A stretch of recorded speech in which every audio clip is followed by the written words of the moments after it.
Bom dia, amigos e amigas do Centro Espírita Leon Denis. Para nós é uma alegria muito grande poder participar desse fórum, trazendo reflexões a partir de uma obra que todos nós espíritas deveremos ler. De tão importante que essa obra é, como muitos aqui já sabem, foi aquela que despertou em Eurípides Barçanufo a vontade de dedicar-se à doutrina espírita, depois que ele concluiu a leitura de um livro Depois da Morte. E esse livro, ele todo, é uma obra considerada clássica por todos nós, e que nos traz profundas reflexões sobre vários temas, dentre ele também da crise moral, que Leon Denis coloca fechando a primeira parte da obra, quando ele trata das crenças e negações. E tem uma frase que Leon Denis começa esse capítulo, quando ele diz: a nossa época é de perturbação e transição. Como disse muito bem o Saulo anteriormente, essa frase é de uma atualidade impressionante. Escrita por ele há mais de 100 anos, ainda hoje nós podemos dizer que a nossa época é de perturbação e transição. E lá ele coloca que naquela época também houve sim grandes avanços, e nós repetimos que de lá para cá tivemos grandes avanços na área da ciência e na área também da tecnologia, onde a tecnologia possibilitou ainda mais aproximar os povos, mas mesmo assim nós acabamos nos distanciando, às vezes, de quem está dentro da nossa própria casa. Então a crise moral, ela vem, de certo modo, se tornando uma proporção aparentemente maior do que naquela época, através até dos meios de comunicação, que torna muito mais fácil a propagação de notícias, sejam elas boas ou sejam elas ruins. E para dizer que essa notícia de Leon Denis, esse trecho do livro, é tão atual, que no dia 16 de julho agora, 3 dias atrás, Divaldo Pereira Franco publicou um pequeno artigo, um pequeno texto, num jornal impresso, que ele manda sempre algumas informações, onde ele dizia, dentre várias coisas, a seguinte passagem, a seguinte frase, quando ele fala que este é o século das glórias do pensamento e das misérias morais. Mas é natural, porque neste momento opera-se a grande transformação do planeta, de mundo de provas e expiações para o mundo de regeneração. Se observarmos na história, constataremos períodos de grandeza seguidos pelos de decadência. E ao próprio Leon Denis, no capítulo anterior, o 7, quando trata do materialismo e do positivismo, que ele começa dizendo que o pensamento é como o oceano, tem o seu fluxo e o seu refluxo. Então, ao mesmo ponto que a humanidade parece avançar muito em um aspecto, ela às vezes parece também cair em outros aspectos. Então, até certo ponto, isso é natural e faz parte do processo em que nós vivenciamos e que nós precisamos sim refletir. Mas qual de nós, ao ver um telejornal, ao abrir determinadas revistas ou jornais impressos, não temos realmente a sensação de um fim de mundo, que para nós é de provas e expiações, mas para aqueles que não assim compreendem, parece de fato que o mundo está à beira de um colapso moral. Então nós vemos que o que é certo parece errado, e que agir errado parece que é certo. Há uma inversão de valores, onde ser honesto é tão difícil de achar, que quando uma moça, cumprindo com seu dever lá em Uberlândia, minha cidade natal, servindo sorvete na boca de um cadeirante paralítico, essa notícia é tão difícil de se ver que ela se tornou viral na internet e todos compartilharam. Porque um gesto desse, embora ela cumprisse com seu dever enquanto funcionária da rede de fast food, mas é tão raro de ver alguém cumprindo com seu dever de uma maneira tão exemplar, e nós carentes desse tipo de notícia, uma notícia como essa, um sorvete na boca de uma pessoa, acabou virando uma notícia, porque de fato ela agiu corretamente. E o agir corretamente nos chama a atenção também. Então há muitas questões que nós precisamos refletir. Na juventude, algo que muito nos preocupa, onde as pessoas vão para a balada, e quando um amigo oferece uma dose ou uma bebida, e ele recusa, mas você é careta, você é quadrado, tem que beber, todo mundo bebe. Ou seja, o não beber numa festa é que às vezes se torna até errado, onde o normal e o certo é se alcoolizar e se embriagar noite afora. Então são situações que vão nos chamando a atenção, também na questão, inclusive vinculando agora, continuando com os jovens, mas que toca a todos nós, a questão das músicas. Como as músicas da atualidade, e Leon Denis, que escreveu o livro Espiritismo na Arte, refletindo sobre a beleza que é, mas nós vemos também como a arte de hoje, como as músicas são pobres. É uma tragédia, meus irmãos. Todas elas influenciando e incentivando o homem ao sexo sem compromisso, falando apenas de carro, falando de bebidas, da sensualidade. Ou seja, nós estamos às vezes sem referência até na música. O que nos resta é gostar das antigas, porque as antigas de qualquer estilo, tanto eu gosto de uma música raiz sertaneja, mas às vezes o samba, o pagode dos mais antigos são os melhores, porque os de hoje, pelo menos um gênero que eu gosto, que é o sertanejo, é um desastre total. Eu não sei, mas eu tenho minhas dúvidas. Eu acho que são os compositores da atualidade, salvo exceções, são espíritos umbralinos, reencarnados entre nós para trazer a tragédia musical. Não dá. Então, o bom é que passa rápido. É um ano, mas tem um problema, que todo ano tem carnaval. E todo carnaval vem uma tragédia nova de música. E o ser humano, recentemente passou na internet um vídeo de duas crianças de aproximadamente 3, 4 anos, dançando uma música e se erotizando com aquela música, e os dois dançando juntos, e os pais aplaudindo, e os pais achando tudo bonito e maravilhoso. Então há que se refletir também, porque isso vem entrando nas rádios e é necessário selecionar.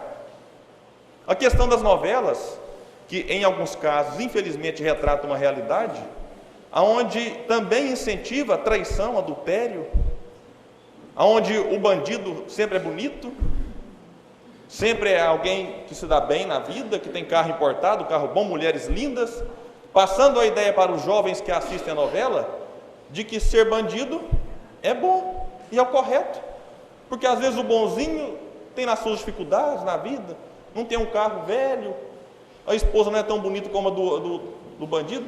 Então, quer dizer, passa a ideia de que ser bandido vale a pena.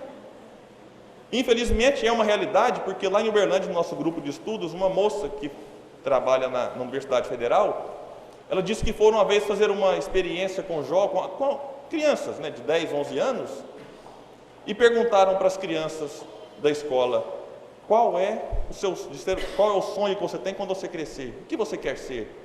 Aí vários colocaram médico, outro veterinário, e um deles colocou traficante.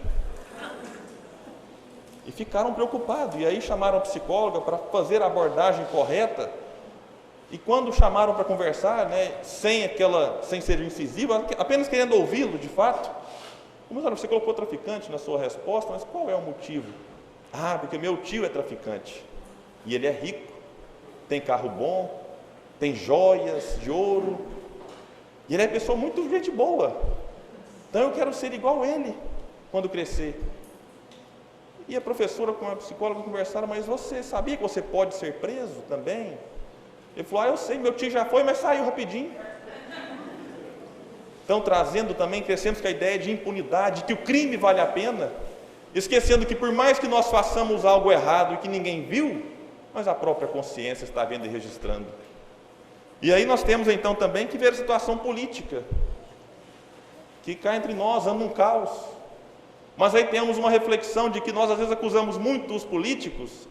Haroldo Dias, inclusive, disse em Uberlândia, numa palestra que ele fez recentemente, de que muitos de nós, quando vamos falar dos políticos, os colocamos como se fossem seres à parte da criação, né? Deus criou os seres humanos e criou os políticos separados, como se eles fossem de fato algo que não fosse humano. Mas nos chama a questão, Haroldo Dutra, de que muitos deles repetem em larga escala o que nós fazemos em pequena escala. Acusamos de roubo, mas nós às vezes roubamos pequenos valores, roubamos questões aí também do patrão. Por exemplo, reclamamos dos hospitais públicos, principalmente, que a fila está grande e que os médicos não atendem. Mas quantos não estão lá buscando apenas um atestado para justificar a falta do serviço, porque passou o final de semana na cachaça? E aí depois não deu conta de trabalhar, e para não tomar advertência e ser punido, eu vou lá para o hospital, que eu pego um atestado, eu chego lá falando que estou passando mal. E muitos médicos, infelizmente, para se ver livre do paciente, dão logo o atestado que é para ir embora, e está tudo resolvido. Então, quer dizer, nós estamos roubando o espaço de uma pessoa doente que precisava ser atendida com urgência. Isso acontece com muita frequência, mas os políticos que são os errados. Até em relação ao trabalho, falamos que eles não gostam de trabalhar, mas é muito comum nas redes sociais, no Facebook, as pessoas na segunda-feira publicarem imagens e reflexões com raiva da segunda-feira, porque é o dia da semana que começa o trabalho. Eu não sei se é uma herança daquela ideia de que o trabalho é uma punição que Deus nos deu, né, lá do Velho Testamento. Mas quando chega na sexta, estão todos ávidos. Graças a Deus chegou sexta-feira. Quer dizer, e acusamos os políticos de não querer trabalhar. E será que se nós fôssemos eles, também não ficaríamos também no bem bom? Então, ou seja, a crise moral não é só no Palácio do Planalto, não é só nas assembleias legislativas do Estado, está dentro também de cada um de nós, uns mais, outros menos, porque muitos buscam dinheiro, status e poder a qualquer preço. Isso é um reflexo grande da crise moral. Pisam nos outros, usurpam o direito do próximo, tudo em busca do dinheiro, do poder, do status. Os telejornais nos dão a sensação realmente de que só há coisa ruim.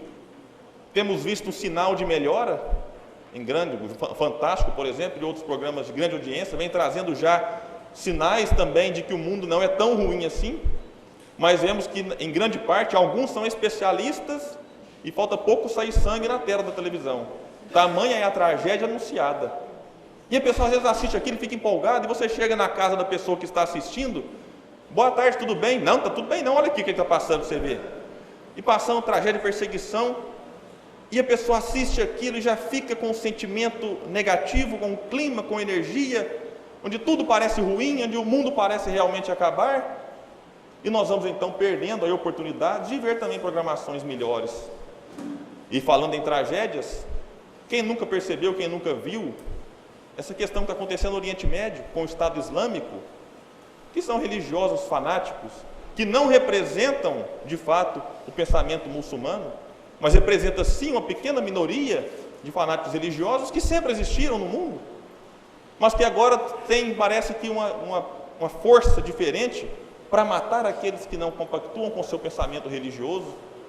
E o curioso desses atentados terroristas é que muitos dos crimes cometidos mundo afora, o criminoso se esconde. Ele não quer dizer que foi ele. Nos atentados terroristas é diferente. Eles fazem questão de reivindicar aquele atentado. Olha, isso aí fomos nós. E parece bonito, dá força para eles, essa questão de defender o próprio crime. E Leon Denis vai nos colocar nesse capítulo da crise moral, que podemos sim separar alguns motivos pelos quais isso acontece, dentre eles a influência do meio. O meio pode sim nos influenciar, não é o fator predominante. Não podemos colocar na culpa, eu nasci num meio difícil, agora tudo está explicado. O meio não é predominante, mas ele sim pode influenciar uma má inclinação que nós já trazíamos. Há também a falta de educação na família, falta de firmeza e mau exemplo dos pais. Raul Teixeira, querido expositor aqui do Rio de Janeiro, ele fala que muitos pais às vezes falam para o filho não beber bebida alcoólica, mas mantém dentro do próprio lar o seu bar particular. O famoso cantinho do barzinho, onde tem doses de todas as espécies, de várias partes do mundo, de vários preços, e falam para os filhos não beber. Então qual é o apoio moral que essa criança vai ter se o pai, que deveria ser um bom exemplo, mas a mãe, não tem autoridade moral suficiente para dizer ao filho o que é bom e o que é ruim, o que é certo e o que é errado? E o autodesconhecimento também é um motivo pelo qual nós vivenciamos uma crise moral. E a partir daí nascem falsas soluções. Quando vimos uma tragédia desses programas televisivos, é muito comum desejarmos a pena de morte. Tinha que ter pena de morte no país. Se tivesse, seria diferente. E nós esquecemos de observar que países que tinham pena de morte deixaram de ter, porque não é com isso que se conserta a crise moral. Não é punindo o efeito, é necessário tratar da causa. Reduzir a maioridade penal, que é um tema polêmico também, será que resolve? Olhemos para os demais exemplos que já fizeram isso e voltaram também atrás. Então é necessário também ver, porque há religiosos, não no meio espírita, que até hoje eu não vi ainda, mas há religiosos defendendo até o aborto, o que é um absurdo, para controle da criminalidade. Olha, filhos de gravidez indesejada de pais desestabilizados, é melhor abortar do que deixar que nasça venha a ser um futuro marginal, um futuro pessoa com problemas morais. Esquecendo que o próprio que fala isso já é alguém com graves crises morais internas. Então, nós estamos preocupados muito em curar o efeito, esquecendo, inclusive, de atacar a causa, que é onde vai, de fato, trazer uma melhora para o nosso mundo. E a consequência da crise moral, principalmente o aumento dos transtornos psicológicos. Aí vemos depressão, transtorno bipolar, várias síndromes que vêm atacando o ser humano, pedindo uma certa atenção especial para essa crise moral que nós trazemos dentro de nós. E nós chegamos à conclusão que após 2000 anos, a mensagem do Cristo é mais admirada do que praticada. Está lá no Evangelho. Quão poucos compreendem a mensagem do Cristo, e menos ainda aqueles que a praticam. Se praticássemos, não teríamos a crise que nós vivenciamos, não apenas desde a época de Leon Denis, mas antes dele, na época dele e na época nossa. Essa crise que tem conserto, como falaremos um pouco mais adiante, o César depois também arrematará. E se nas crises financeiras, inclusive que nós passamos por uma, não só no nosso país, mas também no mundo, é necessário repensar, é necessário ter novas estratégias, novas atitudes. Por que seria diferente então na crise moral? Toda crise é um convite à reflexão e à mudança de comportamento. Toda crise, na verdade toda dor, e Leon Denis fala muito bem disso. Toda dor é um convite à mudança, é um convite ao aprendizado, para que saiamos dela fortalecidos. E aí, nós temos aonde um apoio? Quem vai nos amparar neste momento? Não é o Chapolin Colorado, né? O Chapolin Colorado, não é ele. E Leon Denis, no ano de 1925, 90 anos atrás, no Congresso Espírita Internacional de Paris, do alto da tribuna, ele disse, olha a atualidade também, esse é 90 anos atrás, nesses tempos inquietantes em que vivemos, no momento em que tantas coisas perecem, ele, o Espiritismo, tornou-se um dos últimos refúgios, uma suprema consolação, um foco de luz para todos aqueles que procuram e que sofrem. As forças invisíveis estão trabalhando e nenhuma força humana será capaz de deter sua ação. O Espiritismo é um dos últimos refúgios que nós temos no combate à crise moral. E as forças invisíveis estão aí. O papel do Espiritismo, vem falar Allan Kardec no livro dos Médiuns, no item 350, é a transformação da humanidade. E é isso que nós buscamos. E é isso que a doutrina espírita vem nos propor e nos convidar. E aí essas forças invisíveis veio através de Allan Kardec, que organizou todas as mensagens que elas trouxeram, trazendo em forma de corpo de doutrina, iniciando com o livro dos Espíritos, trazendo questões que nos trazem profundas reflexões para o tema atual e que nós separamos duas. Inicial, que eu vou citar aqui, porque nesse momento todos nós temos uma impressão de que o mal é mais forte do que o bem. Não é comum? Nos parece que o bem é fraco. O mal está predominando sobre os bons. E Allan Kardec, naquela época, 1857, já se preocupava com isso. Nós falamos que a doutrina espírita é uma doutrina para os séculos para frente, porque olha o que Allan Kardec pergunta: por que no mundo tão a miúde a influência dos maus sobrepuja a dos bons? Olha a grandeza de Allan Kardec. Allan Kardec ele é tão inteligente que a gente às vezes se prende tanto à resposta, mas é necessário observar a pergunta, porque não é fácil interrogar os espíritos superiores. Quem é que lida em reunião mediúnica, que vai ter conversa, às vezes a gente fica assim, sem saber o que falar. E Allan Kardec então traça perguntas que não serviam para ele, ou para um, ou para dois, servem para a humanidade, porque essa questão aflige a todos nós, espíritas e não espíritas. E a resposta é daquelas que nos preocupam, que nos deixa até um pouco cabisbaixo. Por que o mal tão a miúde sobrepuja os bons? E a resposta é que é por fraqueza destes. Os maus são intrigantes e audaciosos. Os bons são tímidos. Quando estes o quiserem, preponderarão. Quando nós quisermos, preponderaremos em relação ao mal. Gravemos esse verbo. querer. Falaremos um pouco mais adiante sobre ele. E o mal é audacioso. Observamos os crimes cometidos, como é que a pessoa planeja, arquiteta, executa aquilo. Recentemente passou notícia de um rapaz que fugiu de uma prisão de força máxima, segurança máxima, com um túnel de 1,5 km iluminado. E a gente, às vezes, para fazer uma pequena obra, e aqui e acolá, coloca uma dificuldade extrema. Mas para o mal, as pessoas têm uma força, não sabem de onde tira. E para o bem, normalmente, nós discutimos muito. E Bezerra de Menezes vai falar que a caridade, quando muito discutida, chega tarde. A caridade, quando muito discutida, chega tarde. Não deveríamos ser tímidos na tarefa do bem. E nos julgamos fracos às vezes. Ah, mas eu sou tão fraco para executar tal coisa. Ah, mas eu não tenho condição. As minhas más limitações não permitem que eu faça isso ou aquilo. E Allan Kardec, na questão 909, pergunta: poderia o homem, pelos seus esforços, vencer as suas más inclinações? Poderia sempre o homem? Ele pergunta sempre, não é de vez em quando. Ou poderia de vez em quando? O homem, pelos seus esforços, é sempre vencer as suas más inclinações. Quando ele coloca seus esforços, nos remete à atitude íntima, uma atitude pessoal. Porque muitas vezes nós queremos terceirizar até a evolução. Há tanta moda terceirização, a gente quer terceirizar, progride para mim. Você vai no centro hoje, reza para mim.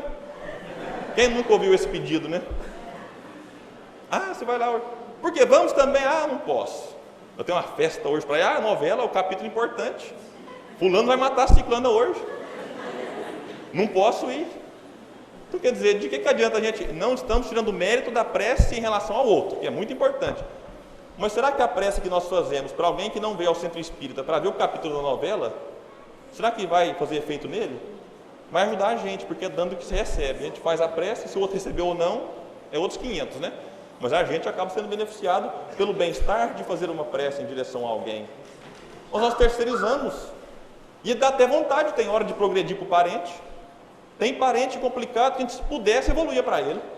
Hoje eu vou para o centro me evoluir para aquele. Porque está tão complicado, eu vou agora transferir o conhecimento, transferir um pouco de moral para aquele que está mais perturbado. Dá vontade às vezes, mas não pode. Porque o progresso é de caráter individual.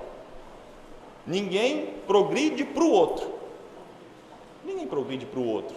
Mas ninguém progride, ninguém evolui sem o outro. Interessante. Dá vontade? Dá. Mas dá vontade às vezes de se isolar. Só que se isolar você não evolui. É justamente com o contato com o semelhante, principalmente nos mais diferentes de nós, é que nós cresceremos, que nós evoluiremos. E o progresso maior está justamente nas pessoas mais difíceis de convivência.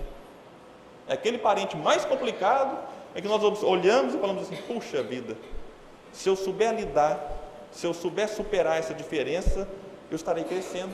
E de certo modo, ou ajudando a crescer também, ajudando. E aliviando as suas dores. Que nem Jesus prometeu a salvação para nós. Vinde a mim todos vós que estáis cansados, sobrecarregados, que eu vos aliviarei. Não podemos ter a pretensão de querer salvar ninguém. Divaldo fala: se cada um salvar a si próprio, já é um grande feito para a humanidade. Mas a salvação individual está justamente no contato com o nosso semelhante. E a resposta, se nós poderíamos sempre, pelos nossos esforços, vencer as más inclinações, é que sim. E frequentemente, fazendo esforços muito insignificantes. Olha a resposta dos Espíritos: sim, e frequentemente fazendo esforços muito insignificantes. O que lhe falta, dizem os Espíritos, é a vontade. E eles colocam assim: é por conta deles, não é eu que inventei não. Está lá assim: é um sentido de piedade de nós. Quão pouco dentre vós fazem esforços. É preocupante. A gente lê isso aqui, dá até uma coisa ruim dentro da gente. Porque os Espíritos olham para nós assim, é de uma grandeza tamanha, e olhando para nós sem inferioridade, é como se nós olhássemos para uma criança que está no primeiro ano de matemática, quebrando a cabeça para fazer o 2 mais 2 é 4. Então assim: meu filho, se esforça um pouco que você sabe. Assim eles olham para nós: quão poucos fazem esforços. mostrando que se nós nos esforçarmos, conseguiremos sim vencer nossas más inclinações. E falando de esforço e de más inclinações, lembramos da definição que Allan Kardec faz do verdadeiro espírita, que se reconhece pela sua transformação moral e pelos esforços que empreende em domar as suas más inclinações. É tão bonito que muitos de nós paramos aí e não continuamos no mesmo parágrafo do Evangelho segundo o Espiritismo, quando Allan Kardec coloca: enquanto que uns se contentam com seu horizonte limitado, outro que apreende alguma coisa de melhor se esforça por desligar-se dele, e sempre o consegue se tem firme a vontade. Vontade, falada aqui no Verdadeiro Espírita, vontade na questão 909 e o querer na questão 932. E aí, quando falamos muito de querer, não tem como não lembrar de Leon Denis novamente, que no livro Depois da Morte, antes de eu citar o problema do ser, depois da morte, capítulo 32, quando ele fala da vontade e dos fluidos, ele coloca a seguinte frase: um conhecimento mais preciso das potências da alma e de sua aplicação deverá modificar inteiramente nossas tendências e nossos comportamentos. Um conhecimento mais preciso das potências da alma e de sua aplicação deverá modificar inteiramente nossas tendências e nossos comportamentos. Para vencer a crise moral é preciso modificar comportamentos e tendências. E para isso, deveremos estudar mais as potências da alma. Que Leon Denis, de uma maneira muito bela, vai colocar na terceira parte do livro O Problema do Ser e do Destino, quando ele diz que a potência da alma se resume em 3 palavras: querer, saber e amar. Recomendamos a todos os irmãos que façam a leitura, que tentem compreender essa parte dessa obra maravilhosa, porque trabalhando bem a potência da alma, teremos forças novas para aí sim superarmos a crise moral que nós vivemos também internamente em cada um de nós. Mas o querer, nos fala Leon Denis, isto é, fazer convergir toda a sua atividade, toda a sua energia para o objetivo a alcançar, desenvolver sua vontade e aprender a dirigi-la. Mais uma vez o pronome possessivo sua, né? Sua atividade, sua energia, sua vontade. Ou seja, é necessário olhar para nós, porque muitas vezes nós sabemos de cor o que é que o parente precisa, o que é que o amigo precisa fazer. Você tem que fazer isso. Mas muitas vezes não sabemos nem o que nós precisamos fazer. Sabemos a receita para os outros, mas não sabemos a receita própria para o nosso próprio aprimoramento. E aí lembramos também de Allan Kardec, lá no livro Viagem Espírita, que quando nós nos preocupamos muito com o outro, da questão moral do outro, esquecendo inicialmente da nossa, nós poderíamos caracterizar como sendo os espíritas imperfeitos, que na definição de Allan Kardec, no livro Viagem Espírita de 1862, são os que percebem o alcance moral, mas o aplicam aos outros, e não a si mesmo. É aquilo assim: nossa, está certinho, mas se meu marido estivesse aqui hoje. A gente às vezes lamenta, né? Mas a minha mãe, meu filho tinha que ler esse livro, foi feito para ele. A palestra aqui hoje é para o fulano. E a gente pensa: Deus errou nos colocando em tais palestras ou em tais obras na mão? Será que realmente é só para o fulano? Eu acho engraçado quando é palestra de casamento. Quando eu faço palestra sobre casamento, é a coisa mais interessante, porque aí, aqui, meus amigos, quem faz palestra sabe, a visão é privilegiada. A gente vê todo mundo. Vê os que dormem, vê os que estão viajando, vê aqueles que estão mais ligados, e vê também aqueles que nas palestras de casamento cutucam. A gente fala assim: no casamento é necessário perdoar o cônjuge, e aí dá só um cutuco do lado. Tá vendo? Eu te falo, tem que perdoar. Aí você toca no outro ponto, aí a vez do outro dá um beliscão. A mulher gosta de beliscar, né? A mulher dá um beliscão, você vê a perninha mexendo de lado. Quer dizer, a gente está lá preocupado, será que o outro está ouvindo isso mesmo? Porque achamos que é só o outro que tem que melhorar naquele ponto, esquecendo que cabe também a todos nós. O mesmo caso acontece na questão moral dos espíritos inferiores. Às vezes vamos para a reunião mediúnica achando que só os obsessores precisam de aprender, esquecendo que nós, médiuns, também estamos lá para o aprendizado, inclusive aprender com os próprios espíritos inferiores. Então tudo é uma troca de informações, tudo é uma troca de aprendizados, e não tem esse na Terra hoje encarnado que pode se dizer livre de todo e qualquer conhecimento, de desenvolver a sua vontade para aprender e para melhorar sem algo. Senão, já não estaria aqui mais. E a vontade, nos fala Leon Denis, também no livro Depois da Morte, a vontade é a faculdade soberana da alma. E a vontade tem que ser firme, não é aquela vontade mais ou menos. Porque a vontade mais ou menos, qualquer motivo, é motivo de nos afastar do caminho. Você vai no centro hoje, assistir a palestra? Talvez. Há uma grande chance de não ir. Porque qualquer convite transforma o talvez em não vou mais. Agora, você vai no centro hoje? Vou. Será que ela vai mesmo? Pode ser que não, porque às vezes pode acontecer um imprevisto de última hora, alguma coisa que realmente faça com que ela não tenha condições de ir. Mas tem que ser algo maior do que a sua vontade. Porque se ela já começa no mais ou menos, ou talvez, realmente não iremos. E temos um exemplo belíssimo no Evangelho, que é o caso do cego Bartimeu, o cego de Jericó. Porque Jesus passava em Jericó e o cego estava caído ao chão. Ele ouve a voz de Jesus e começa a gritar: Senhor, tem de piedade de mim, tem de misericórdia. E o que as pessoas fazem? Vão até ele e peçam que ele se cale. A multidão vai até ele para que ele se calasse. Só que o cego não desiste. Grita ainda mais alto, até que é ouvido por Jesus, que pede que busquem-no. E trazendo até o mestre, Jesus diz: que queres que te faça? E ele respondeu sem titubear: que eu volte a ver. Jesus disse: eu quero, e ele voltou a enxergar, dizendo que a sua fé te curou. E o cego saiu enxergando, feliz da vida. E assim acontece com muitos de nós.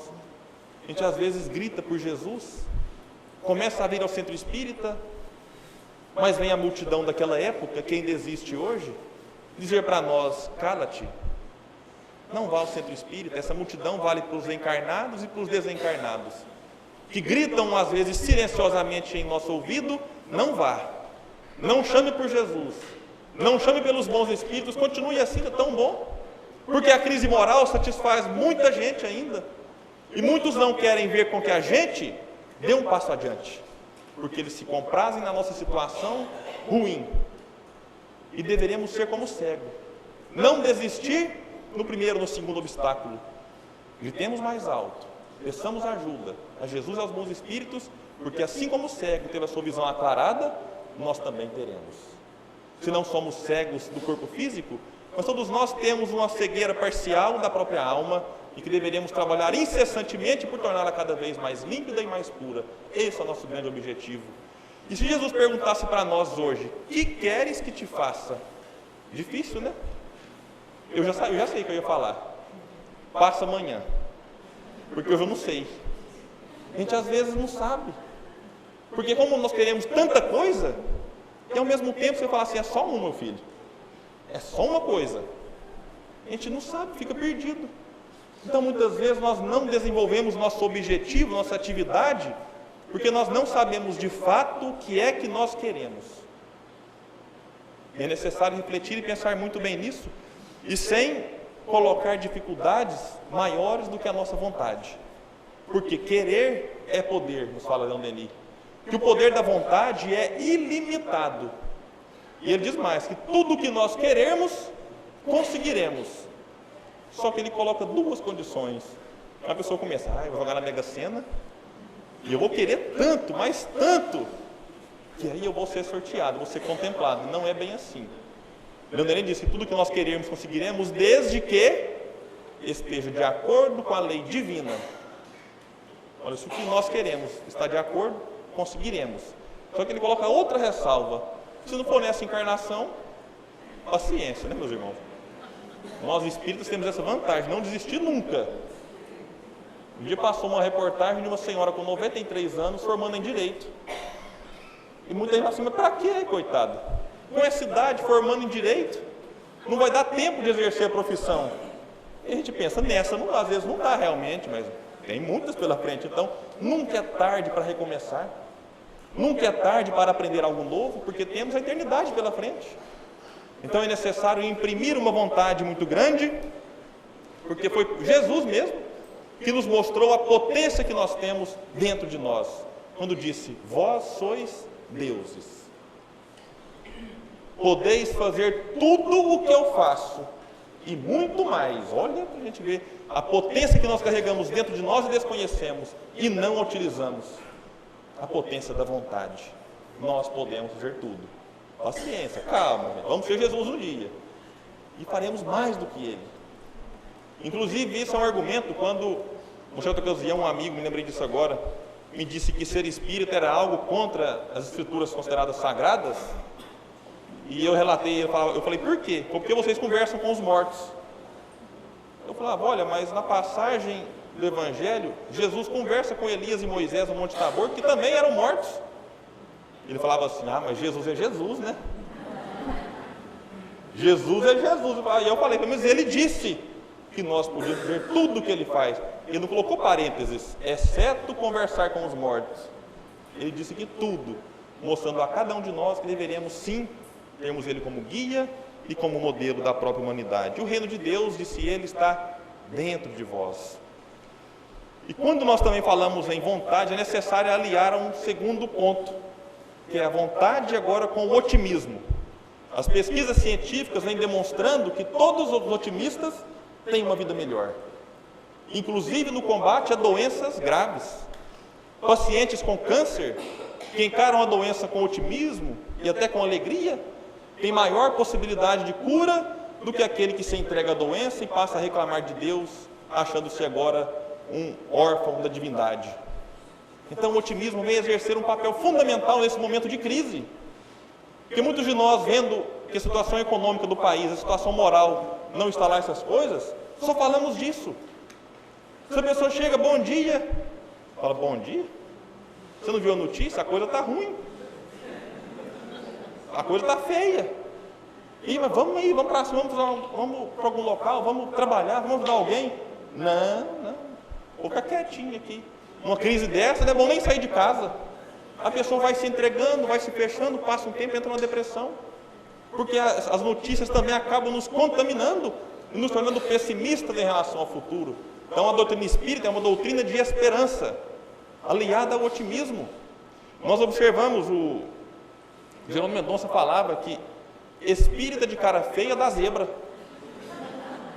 Não pode, espírita, e nessa mensagem do Divaldo ele fala que a situação atual, onde muitas pessoas perturbadas psicologicamente, elas vão tornando-se carrancudas, sisudas, não riem, não conseguem ter uma conversa saudável com alguém, tudo é ruim, tudo é negativo, vão se entregando à própria crise e vai fazendo mal a elas próprias, e a gente tem também que enxergar solução no próprio problema.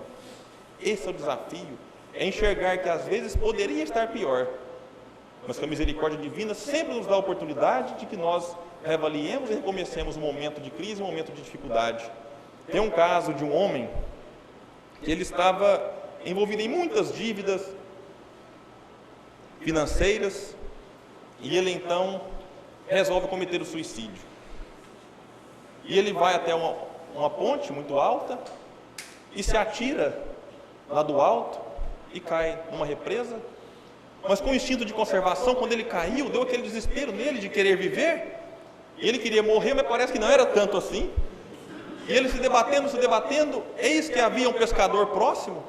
O pescador remou, correu, pulou na água, o puxou, carregou para dentro da canoa, fez lá a massagem, fez a respiração boca a boca, e o homem tossiu aquela água, e voltou, recobrou, e o homem que o salvou disse, de uma maneira bem solta, bem tranquila, lhe salvei, agora você me deve a vida. E o homem pessimista disse, não, mais uma dívida, não dou conta. Acabou de ser salvo e estava reclamando de que as dívidas o levaram a tentar o suicídio e agora contraiu mais uma. Ou seja, nas dificuldades é sempre importante observar que há também motivos para que nós agradeçamos a Deus, porque nesse momento havia um pescador, mas em todos os momentos da nossa vida há um guia protetor, há um espírito bom que cuide zela de nós. mas é preciso conectar-se a Ele. Ele não é também babá de cada um de nós, que está o tempo todo à nossa disposição. É necessário então fazer por merecer a companhia e se ligar com Ele através da prece e do pensamento positivo. E Divaldo diz então nessa mensagem de 3 dias atrás: viver com alegria e esperança, contribuindo em favor do bem geral, é a melhor opção deste momento. Palavras de Divaldo Pereira Franco, de 3 dias atrás.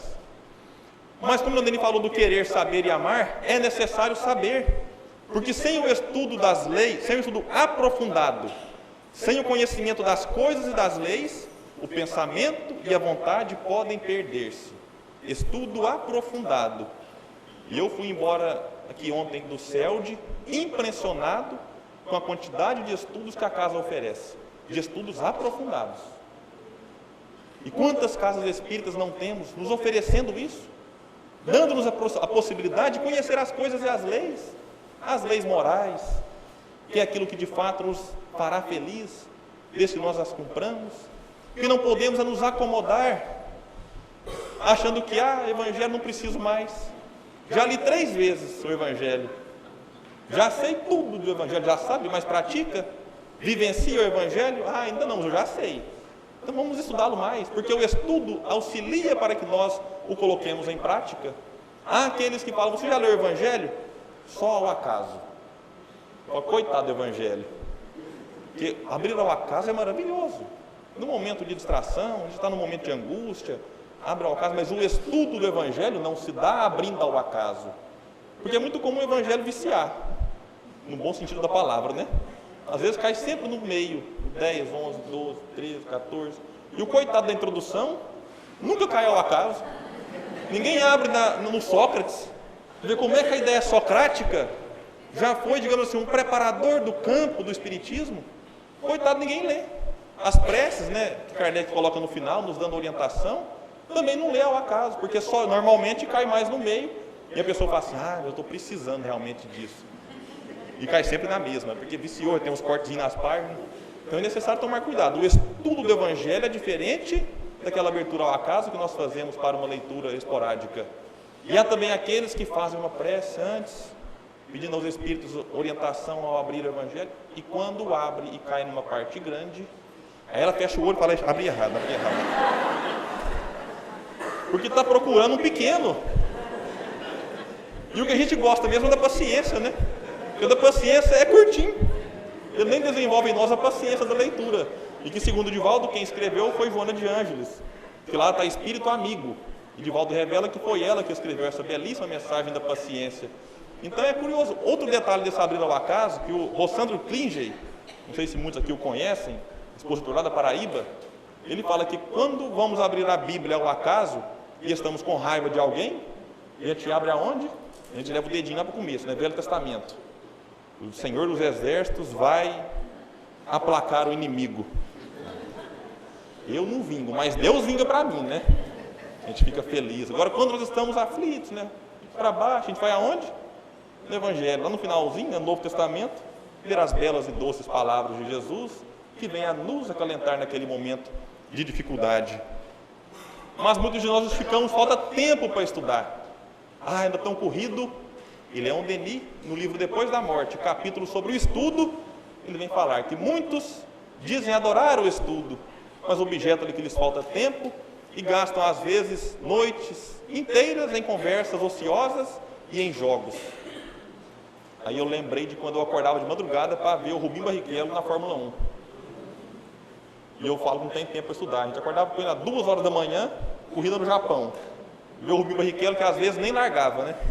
Ficava na largada mesmo, ou batia na primeira volta, coitado. Ou quando ia até o final, na última volta acabava a gasolina.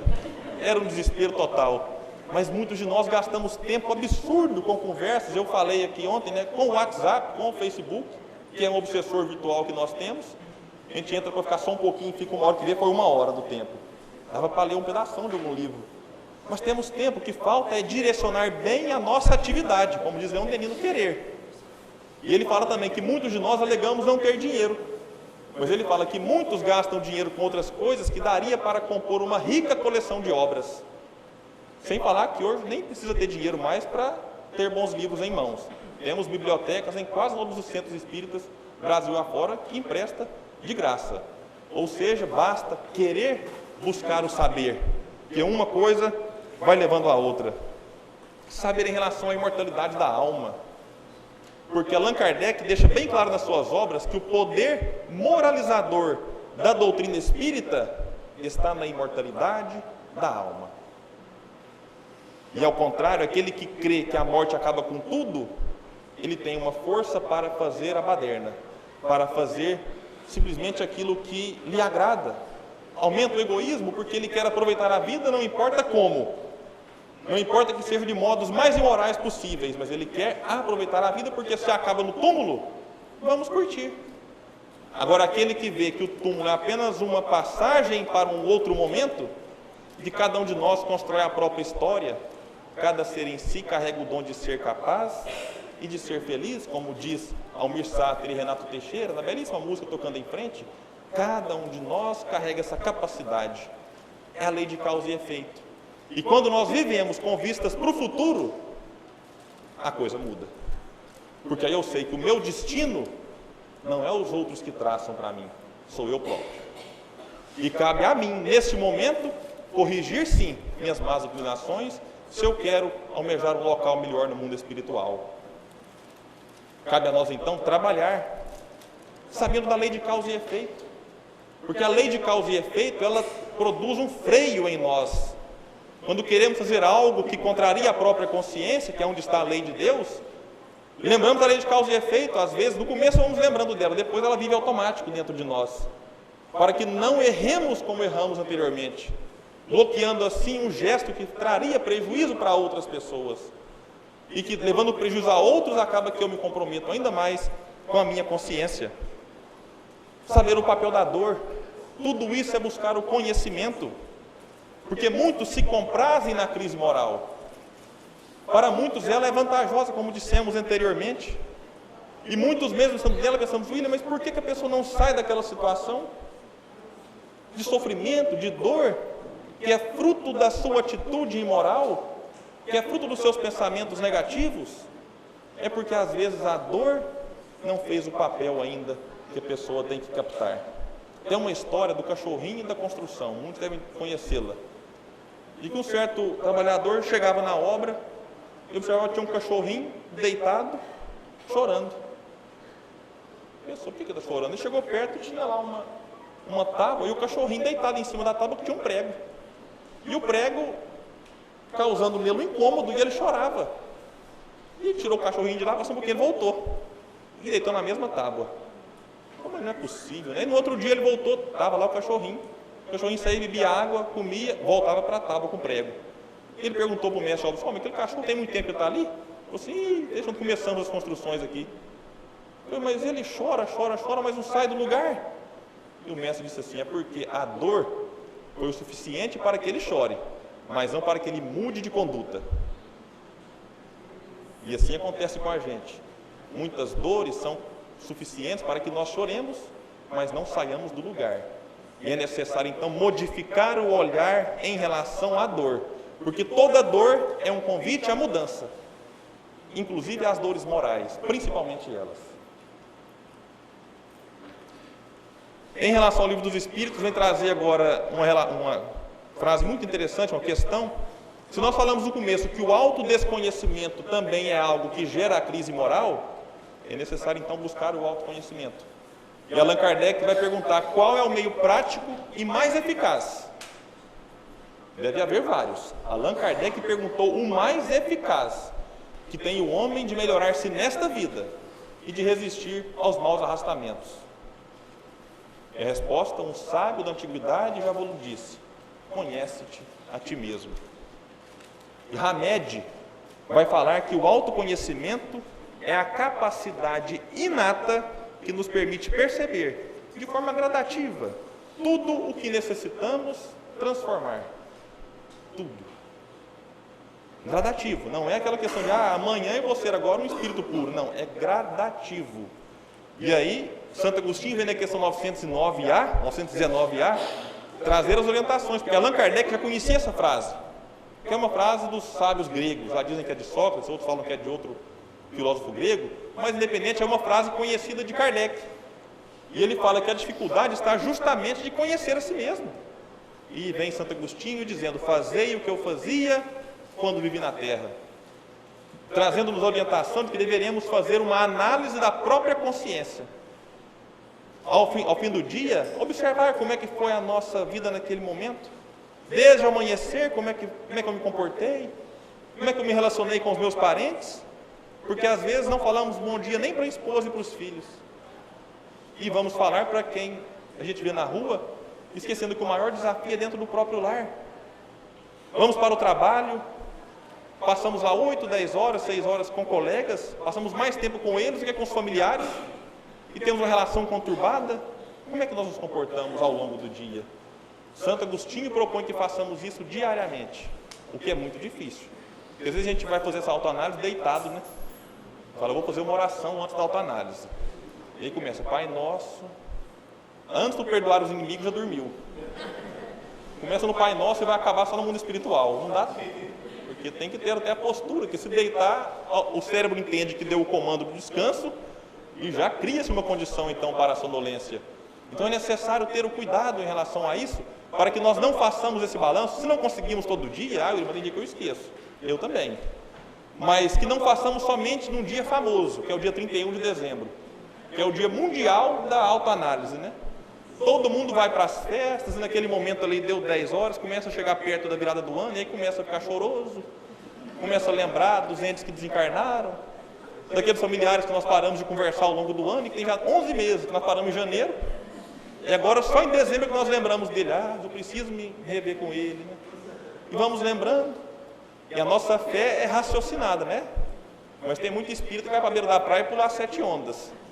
Vai que dá certo. Meu amigo, e aí, como é que você vai se vestir? Eu vou de roupa, camiseta amarela, que é para me ficar rico nesse ano. Vou de calça vermelha, vai ficar lindo, né? Camisa amarela, calça vermelha, que é para me ter bastante amor no ano que vai começar. Mas você não é espírita? Sou, mas vai que dá certo.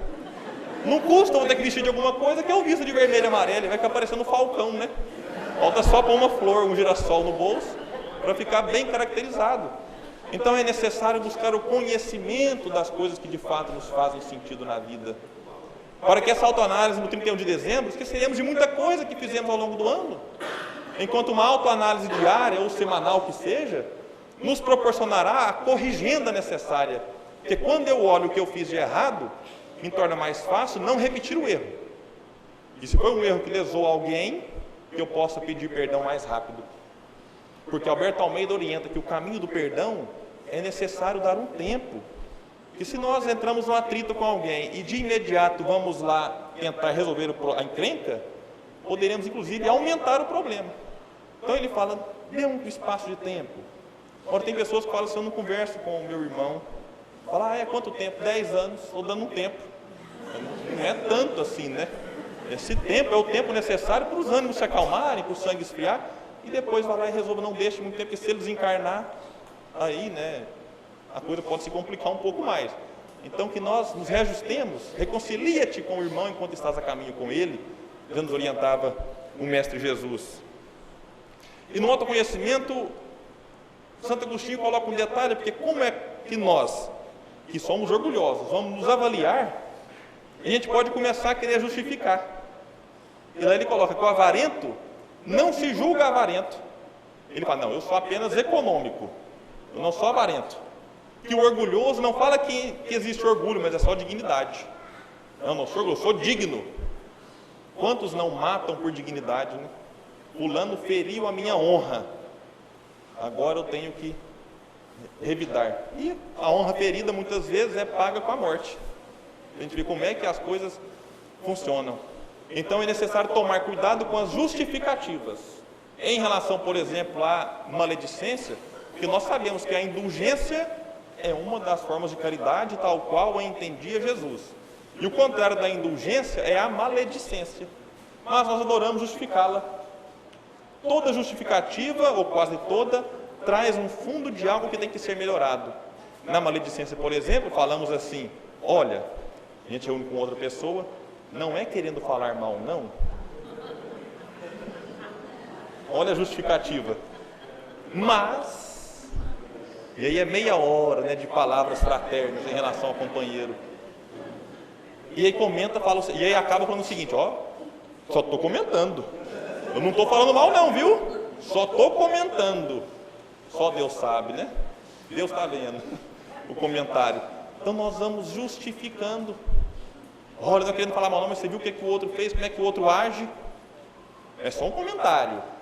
E tem um caso, muitos conhecem também na internet aí, de porque os psicólogos, talvez o Sérgio pode falar com mais propriedade, tem uma área de psicologia que fala que muito do que nós vemos de errado no outro é a projeção da própria sombra.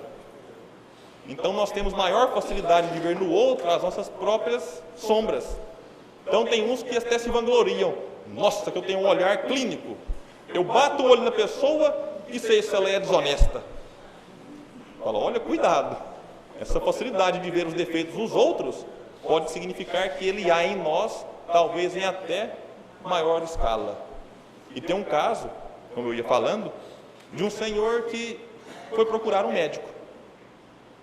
Chegou no médico e disse, olha, a minha esposa está surda. Ele falou, hoje está ficando surda. Mas como é que você sabe? Não, porque às vezes eu falo, tem que falar mais alto e tal, e ela não... Mas então faz o seguinte, para a gente ver realmente qual é o grau de dificuldade que ela está da audição, é necessário que você faça um teste. Mas tem que ser discreto, porque ela não pode perceber. Tudo bem, eu farei esse teste. Como é que ele funciona? E o médico orientou, você chega perto da sua esposa, sem que ela perceba, no momento de distração, afaste 15 passos dela e diga uma frase que ela deverá responder. Se ela não responder, você aproxima até 10 passos. Se ela não responder, aproxima até 5. E se eventualmente não responder, chegue do lado dela e pergunte. Ele falou, pois bem, farei o teste. E assim ele foi. Chegou lá na sua casa, a esposa estava fazendo o almoço. Ele falou, ótima ocasião. Ele intertida nas panelas e ele chega de costas dela, né, pé por pé, distancia-se 15 passos contados e diz, bem, o que vai ter para almoço hoje? Silêncio. Ele então conta 5 passos, se aproxima dela, ficando a 10 de distância. Bem, o almoço de hoje, o que tem? Silêncio total. Ele então conta mais 5 passos, se aproxima dela, repete a pergunta, bem, e o almoço, o que é que vai ter? Nada de resposta. Até que ele fica pertinho dela assim e dá um grito, né? Bem, o almoço, o que vai ter? Ela falou, meu querido, pela 4ª vez eu te respondo, vai ter frango no almoço com arroz hoje.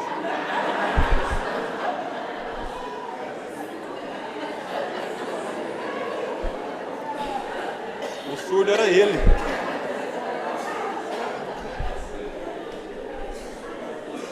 Então,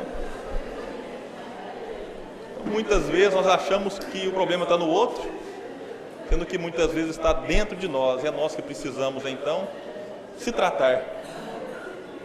Mas se Leon Denis fala que é necessário querer saber, também é preciso amar.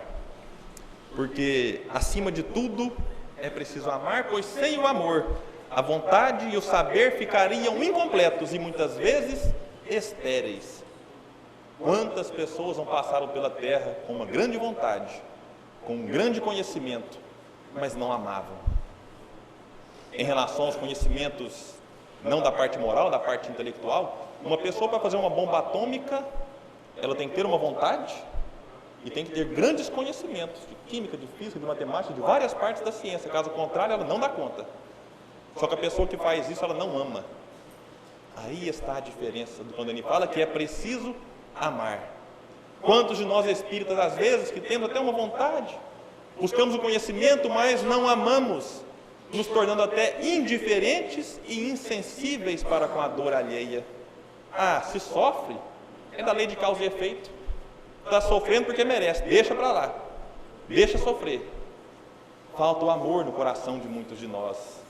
E aí temos como exemplo Jesus, que unia os 3 verbos, tinha o querer muito forte, tinha o conhecimento que surpreendia a todos desde a infância e tinha o amor que nunca mais se viu na terra, depois representado por Francisco de Assis. como nosso amigo Sérgio Said coloca na obra, fantástica. Mas muitos outros. E que Leon Denis nos fala que é necessário que nós, às vezes, para que nós, caminhando nesse processo do amor, que nós tenhamos alguns seres mais evoluídos do que nós como inspiradores. E se Jesus, para muitos de nós, está muito longe, às vezes eu falo, mas eu quero pegar alguém numa escala mediana, que não esteja também tão lá. Quantos exemplos nós tivemos ao longo da história? Joana d'Arc, Gandhi, Chico Xavier, Divaldo Pereira Franco, são homens que dedicaram a sua encarnação para o amor. Muito obrigado, amigo. São espíritos encarnados entre nós para nos ensinar o amor.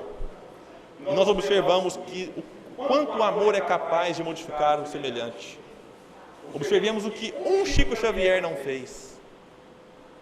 Quantos de nós falaremos aqui ao longo dos séculos de Chico Xavier? Olha o que um Divaldo Franco não foi capaz de fazer. Olha o que as pessoas que fundaram esta casa, o Centro Espírita Leon Denis, como fundador também altivo, como chamado aqui o tio altivo por muitos, né? Olha o que esse homem foi capaz de fazer. E olha o que as pessoas que na atualidade dirigem essa casa e que trabalham nessa casa são capazes de consolar e esclarecer as pessoas.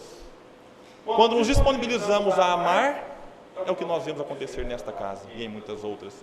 Porque não temos só esses grandes vultos da humanidade. Há muitos também que cuidam dos infortúnios ocultos, aqueles que às vezes ninguém vê, ninguém fica sabendo, mas que estão lá amparando e socorrendo os aflitos. Quantos não fazem isso? E quando nós achamos que o mundo está perdido, temos vários e vários exemplos de pessoas que se dispõem a sua vida a ajudar aqueles que passam por dificuldades. Tem um casal que abriu mão da sua vida pessoal, vendeu o que tinha, juntou o dinheiro e foi buscar bons exemplos pelo país. São chamados caçadores de bons exemplos. Eles percorreram no país, durante alguns anos, 225 mil quilômetros, durante 54 meses, e registraram 1.199 projetos, que eles deram conta. Existem muitos e muitos mais, mas eles registraram 1.199 projetos, mostrando que não temos só notícias ruins, não temos só tragédias, porque há muitas pessoas bondosas no mundo. Divaldo fala que se no momento do mundo nós achamos que o mal parece predominar, que parece que nunca teve tanta preponderância sobre o bem, no mundo nunca tivemos tantos gestos bondosos. Basta ver quando ocorrem calamidades, tragédias da natureza, que passa na televisão e as pessoas do país inteiro se mobilizam, enviando recursos, alimentos, roupas, remédios, água, para aquele local que foi afetado por uma enchente, por exemplo. Em alguns casos eles pedem até para parar de mandar, porque não tem aonde guardar tanta doação, porque o ser humano também é bom. Não devemos perder a esperança em nós mesmos. Muitas às vezes eu não creio mais nos homens, agora só gosto dos animais. Quantos não falam isso? Só que é bom gostar dos seres humanos e também dos animais, porque na velhice, se precisarmos, quem cuidará de nós é um ser humano. Quem trocará uma fralda nossa será um ser humano. Quem nos dará remédio será um ser humano. Não percamos a fé no homem, não percamos a fé em nós mesmos, porque nós ainda amamos. Deus nos criou por amor para amar. Esse é o nosso desafio. E quem ama, quer amar mais. Porque o amor, fala Leon Denis, é de uma fonte inesgotável. Muitas pessoas, como essa casa começou num pequeno cômodo, vai se expandindo, porque o amor não para. Porque o amor não se esgota. A pessoa que às vezes adota um animal da rua, de repente está com 2, 3, 4, e de repente abre uma ONG para acolher os animais abandonados. Pessoas que acolhem uma criança, adotam outra, de repente fundam uma creche, fundam um abrigo de amparo às crianças. E asilos, começa com um velhinho, coloca dentro de casa. Falava aqui agora há pouco com o irmão César do Tadeu, lá de Araxá, da Casa do Caminho. Começou acolhendo uma pessoa idosa doente, 2, 3. Hoje ele tem um complexo que tem um hospital, um local de abrigo para os necessitados da psiquiatria, centro espírita, tem também um lar de idosos e um centro espírita que comporta um público de 700 pessoas sentadas. É um exemplo, e começou pegando o primeiro, mas o gesto de amor não para. Joana d'Arc, por amor à verdade, foi para a fogueira.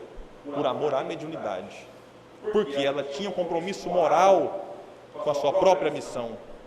E muitos de nós temos que nos espelhar nela, porque muitos ainda temos vergonha ou temos receio de se declarar espírita. Onde você vai? Eu vou no centro. No centro? Que centro? Da cidade. Porque a pessoa já responde para a gente com um tom, e a gente, com medo de desagradá-la, acaba desviando. Então, onde você vai? Eu vou ali. Ainda temos receio de falar que vou assim. Mas se eu falar, a pessoa vai virar a cara para mim.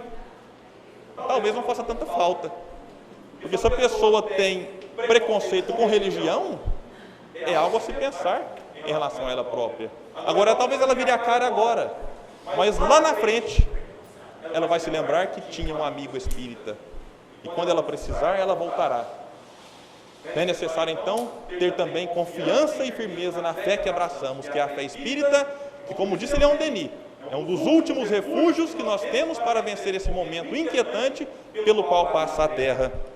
Amemos, então, o Espiritismo. Nos falava Emmanuel que a maior divulgação que fazemos para com a doutrina é a sua própria divulgação. Divulgar não por simples divulgar, mas porque a divulgação acaba consolando e esclarecendo. E aí, vamos ver Kardec dizendo, para finalizarmos, que quando bem compreendido, se houver identificado com os costumes e as crenças, o Espiritismo transformará os hábitos, os usos e as relações sociais. E é disso que precisamos. E na mensagem psicografada por Divaldo Franco, de Joana de Ângeles, em 2009, na tumba de Francisco de Assis, quando ela disse: Irmão Sol, a grande noite moral da atualidade te aguarda. Mas a grande noite moral da atualidade aguarda a todos nós, para que nós façamos parte da solução e não do problema. Porque se nós queremos um mundo melhor, ele começa com cada um, que façamos parte desse todo, que é o planeta em que vivemos. Então é necessário amar, porque é só com o amor que venceremos essa crise moral. E finalizando com o que nos disse Divaldo Franco nessa mesma mensagem, cabe-nos a todos nós modificar a situação lamentável mediante a nossa transformação moral para melhor, vivendo dentro de padrões de dignidade, de respeito à vida, à cidadania, a todos e a tudo. Viver com alegria e esperança, contribuindo em favor do bem geral, é a melhor opção deste momento. Não é necessário que nos tornemos célebres ou líderes, autoridades ou pessoas de destaque na comunidade, mas bastar-nos-á o cumprimento dos deveres que nos dizem respeito. E Gandhi disse: devemos ser a mudança que gostaríamos de ver. Muito obrigado a todos, que Jesus os abençoe sempre.